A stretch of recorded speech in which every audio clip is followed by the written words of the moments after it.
मध्य प्रदेश कांग्रेस अध्यक्ष जीतू पटवारी ने केंद्र सरकार पर तीखा हमला बोला और कहा कि लोकतंत्र में आवाज उठाना देश की परंपरा है, लेकिन पीएम मोदी डोनाल्ड ट्रंप के बयानों पर मौन क्यों हैं? इसका जवाब देश को मिलना चाहिए। पटवारी ने कहा कि देश के सामने सच्चाई आनी चाहिए और नोटबंदी जैसे फैसले को लेकर भी प्रधानमंत्री ने पहले इसे सही ठहराया था। पटवारी ने कहा कि राहुल गांधी देश में विपक्ष की भूमिका मजबूती से निभा रहे हैं।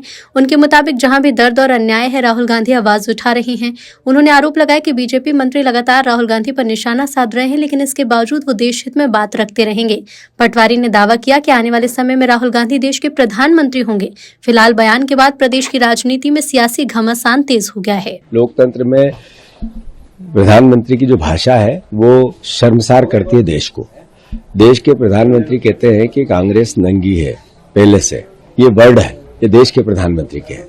देश के प्रधानमंत्री ने जब चुप क्यों रहे, मौन क्यों रहे? जब ट्रंप ने कहा मैं आपका पॉलिटिकल करियर कोलैप्स कर दूंगा, क्यों चुप रहे तब वो? जब उन्होंने कहा सीज फायर मैंने करवाया।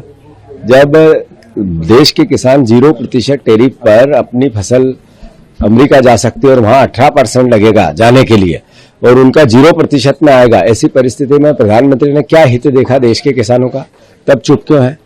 एआई को लेकर जिस तरीके का सब्जीबाग दिखाया गया, जो पूरी दुनिया में वो एक जो रोबोट की स्थिति बनी, चाइना से लाकर एक यूनिवर्सिटी की बात आई, ये अल्टीमेटली क्या था? मतलब लोगों को मैनेजमेंट से गुमराह करने का हिस्सा। तो अल्टीमेटली सच्चाई देश के सामने आए, सच्चाई से देश रूबरू हो। देश की स्थिति क्या है, देश के आम जनता की परिस्थिति क्या है, इससे देश के प्रधानमंत्री को वास्तविकता में अवगत होना चाहिए और देश को उस दिशा में ले जाना चाहिए। ये तो नैरेटिव वॉर है ना, सरकार जो कह रही है यूथ कांग्रेस को लेकर, उससे एक तरफ गिरफ्तारी हो गई, कांग्रेस का अगला स्टैंड क्या होगा? सरकार तो सच है कि नरेंद्र मोदी तो पहले नोटबंदी को भी अच्छी बताते थे, नरेंद्र मोदी तो पहले कोविड में भी थाली बजवाते थे, नरेंद्र मोदी ने जीएसटी अच्छी बताई, नरेंद्र मोदी ने जब जब भी पाप किया इस देश के साथ, जब जब भी झूठ बोला इस देश के साथ, तो देश को साथ लेने की कोशिश की, नैरेटिव बनाने की कोशिश की और फिर लोगों के साथ कुठाराघात किया। वही याद चल रहा है। कांग्रेस के अंदर से सवाल उठ रहे हैं राहुल गांधी को लेकर, लेकिन जम्मू कश्मीर में उमर अब्दुल्ला कह रहे हैं कि राहुल गांधी एलओपी का जो दायित्व है वो निभाते हैं, हरदम बीजेपी से लड़ते हुए वो दिखते हैं, लेकिन मणिशंकर अय्यर पार्टी के अंदर से सवाल उठा रहे हैं। मैं समझता हूं कि मणिशंकर अय्यर जी की जो सोच है, जो विचार है, वो देश जानता है। जहां तक प्रश्न है राहुल गांधी का, एक से देशभक्त सच्चा नागरिक जो लगातार देश के विपक्ष की भूमिका निभाना, दलितों के, पीड़ितों के, दुखियों के, सर्वहारा के, किसानों के, युवाओं के, जहां परेशानी होती है, जहां दर्द होता है, जहां दुख होता है, वहां आवाज उठाते रहते हैं।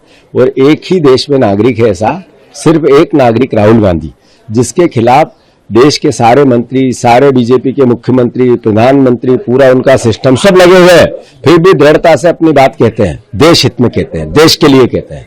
जब मैं मणिशंकर अय्यर जी का इतना बोलने से पहले विचार करना चाहिए कि दुनिया में एक व्यक्ति ऐसा है 200 साल की हिस्ट्री में जिसने 4000 किलोमीटर पैदल चल के सिर्फ प्रेम प्यार मोहब्बत की बात की, देश की समस्याओं की बात की। कि राहुल गांधी ही इंडिया ब्लॉक के नेता हैं, मौका मिलने 100% मंत्री बनेंगे। किसने कहा? देश कह रहा है, चिल्ला चिल्ला करके आने वाला प्रधानमंत्री देश का राहुल गांधी है। किसी एक व्यक्ति या दो नेताओं के कहने से ना जाना है ना आना है। 100% आने वाले समय में देश का किसान चाहता है, देश का युवा चाहता है, देश का आम नागरिक चाहता है, देश का प्रधानमंत्री राहुल गांधी बने।